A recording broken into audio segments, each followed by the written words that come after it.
eu tenho uma curiosidade absurda, eu acredito que você deve ter visto muito assim no consultório, e acho interessantíssimo assim te perguntar.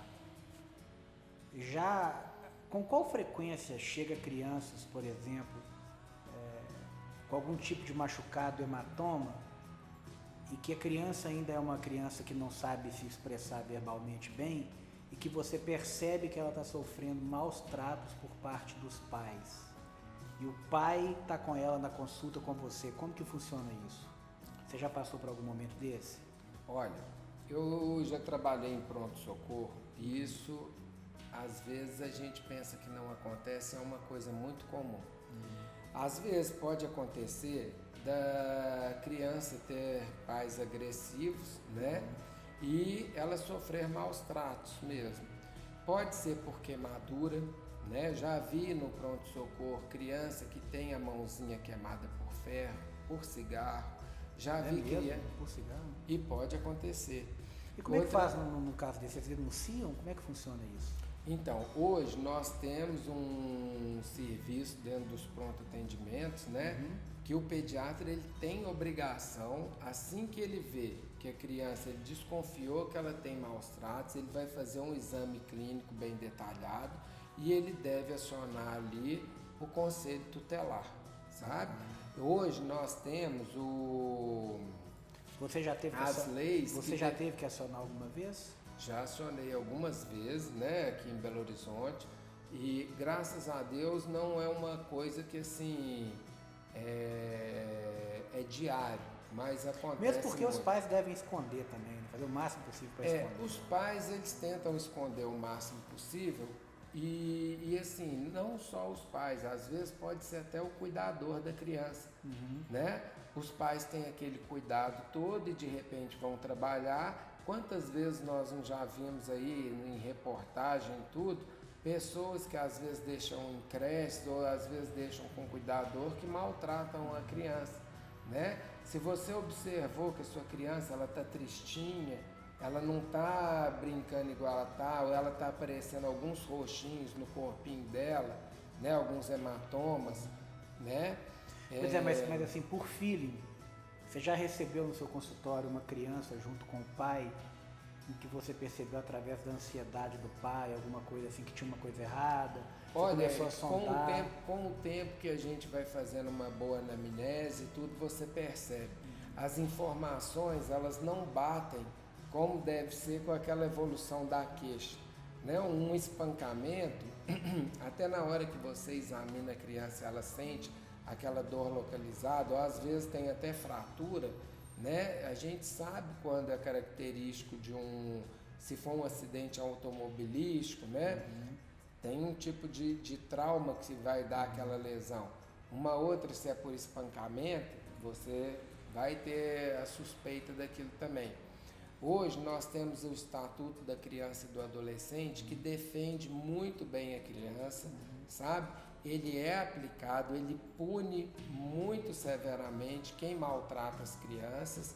E assim, se você sabe que tem alguém que está maltratando alguma criança, liga para a Polícia Civil, liga no próprio estatuto, tem os contatos que você deve entrar e faça a denúncia, sabe?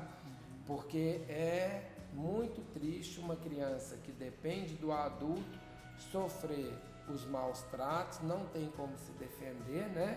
E você não poder solucionar aquilo. E quando você aciona o conselho tutelar, por exemplo, quais que são as medidas que são tomadas assim?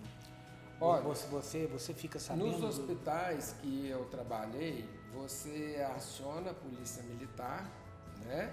Que ela vai fazer o boletim de ocorrência. Na hora a polícia já vai no hospital se tem alguma suspeita. Aquela criança, ela fica internada ali no hospital, tanto para o tratamento, né? Quanto para depois ser encaminhada ali para o serviço de psicologia, para o serviço do conselho tutelar. Ele vai fazer uma investigação dessa família, vai fazer uma investigação no domicílio, né? Para tentar ver se aquilo ali realmente tem fundamento. E a pergunta é a seguinte: você se sente atendido quando você recorre ao conselho tutelar, por exemplo, de forma eficiente? Olha, todas as vezes que eu precisei, eu fui prontamente atendido, sabe? O que a gente... qualquer problema voltado para as nossas crianças, hoje a lei ela tá severa e o pessoal corre atrás mesmo para investigar, né?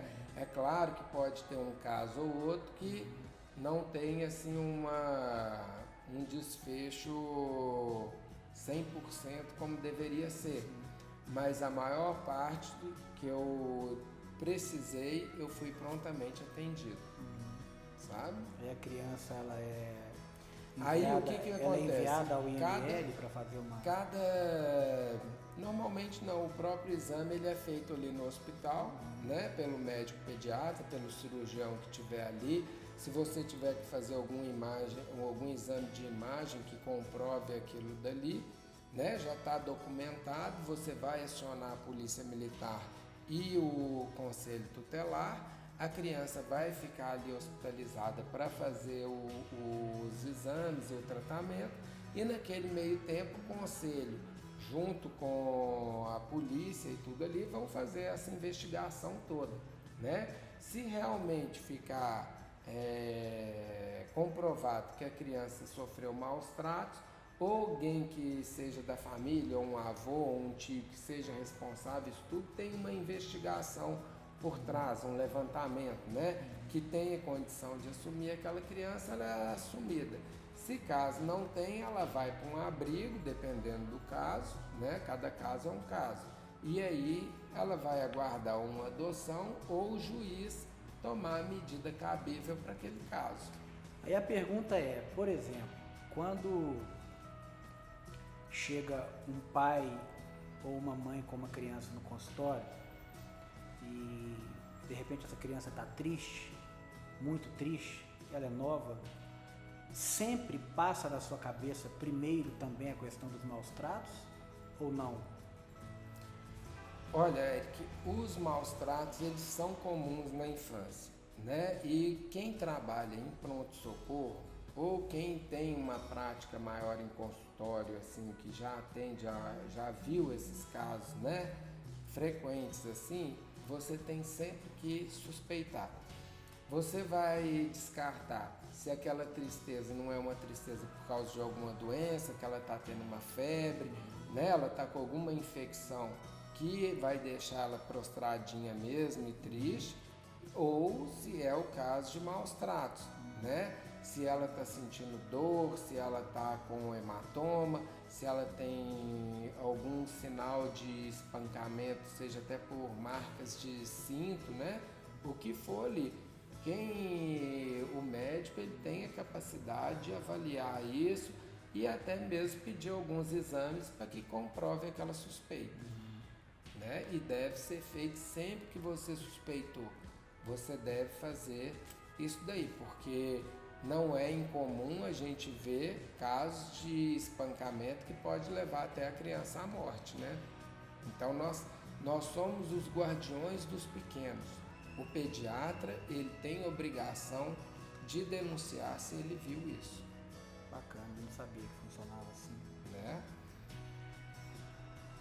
E como hoje, não só do adolescente, da criança, né? Nós temos o Estatuto da Criança e do Adolescente, nós temos também o Estatuto do Idoso, que defende o idoso. Se você sabe de algum idoso que sofre maus tratos, seja da família, seja dessas instituições onde eles ficam às vezes muito tempo morando, né? Você deve denunciar, né? Isso daí é uma questão até assim de bom senso, de humanidade e de bondade mesmo, né? É o amor ao próximo, né?